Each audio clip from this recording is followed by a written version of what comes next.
સુરત શહેરના સચિન જીઆઈડીસી વિસ્તારમાં ફરી એક વખત કાયદા વ્યવસ્થાની પોલ ખુલ્લી પડી છે।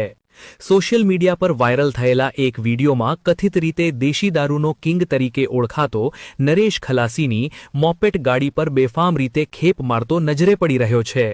આ સમગ્ર ઘટનાએ સચિન જીઆઈડીસી પોલીસ સ્ટેશનની કામગીરી પર ગંભીર સવાલો ઊભા કર્યા છે।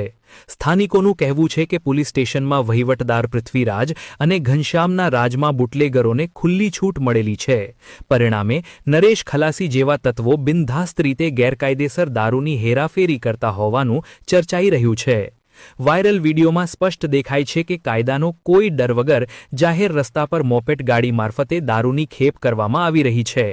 ગુજરાત રાજ્યમાં દારૂબંધી હોવા છતાં સચિન જીઆઈડીસી વિસ્તારમાં દેશી દારૂનો કારોબાર દિવસે ને દિવસે ફૂલી ફાલી રહ્યો છે, જે પોલીસની નિષ્ક્રિયતા અથવા સાઠગાંઠ તરફ ઇશારો કરે છે। હવે જોવાનું એ રહેશે કે વાયરલ વિડીયોને પગલે ઉચ્ચ અધિકારીઓ હરકતમાં આવે છે કે પછી સચિન જીઆઈડીસી વિસ્તારમાં કાયદો ફરી એક વખત બુટલેગરો સામે ઘૂંટણે બેસેલો જ રહેશે।